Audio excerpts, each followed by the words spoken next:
स्थायी समिती आहे, मग ते शीतल शिंदे असतील किंवा अन्य कोण असतील, पिंपरीचे चेहरा कुणी असू शकतो, किंवा कदाचित चिंचवडलाही मिळू शकतं. म्हणजे असं काही नाही, परंतु तिघांमध्येच बॅलन्स करायचं असं काही नाही, पण होऊ शकतं. बरं, मागच्या वेळी जसं महापौर पदासाठी आपण जर पाहिलं 2017 ते 2022च्या दरम्यान 3 महापौर भाजपनं बसवले आणि त्यांची संख्या एकूण 26 झाली. आता त्यामध्ये नितीन अप्पा काळजे होते, राहुल जाधव होते आणि उषामाई ढोरे होत्या. त्यामध्ये त्यांनी एक लेडीज महापौर बसवण्याचा त्या ठिकाणी प्रयत्न केला.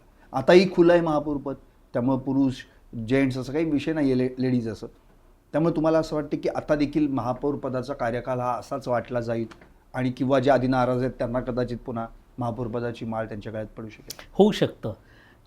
कदाचित जसं 2017ला जो पॅटर्न भाजपने शहरामध्ये राबवला, सेम तसाच पॅटर्न पण येऊ शकतो.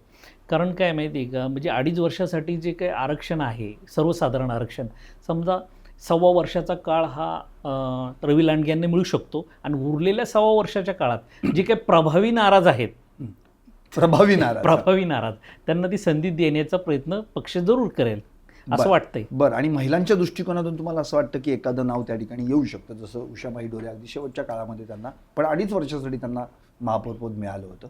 तुम्हाला असं वाटतं की यावेळी एखाद्या महिलेचा विचार केला जाईल? कारण की भाजपमध्ये जे कोणी 84 निवडून आलेत आणि एक अपक्ष जर आपण बघितलं तर 42 पुरुष आहेत आणि 43 महिला आहेत.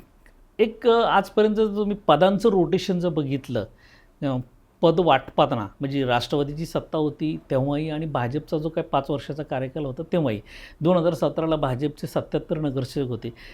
त्यांनी काय केलं होतं, पदांचं एक रोटेशन, एक गणित जमवलं होतं. म्हणजे मग काय केलं होतं की प्रत्येकाला संधी मिळाली पाहिजे पदांवर.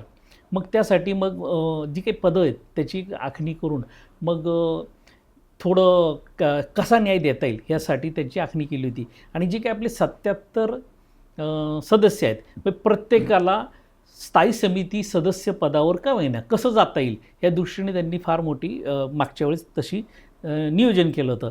कदाचित यावेळेसही ते नियोजन करू शकतील. यावेळेस थोडी संख्या जास्त आहे, 77च्या ऐवजी 85 लोक आहेत, त्यामुळं ते नियोजन नक्की करतील. आणि महिलांबाबतीत ते ना कायम महिला म्हणलं की मग उपमहापौर, विधी समिती, महिला बालकल्याण, शिक्षण मंडळ असा एक पायंडाच पडत चाललेला आहे.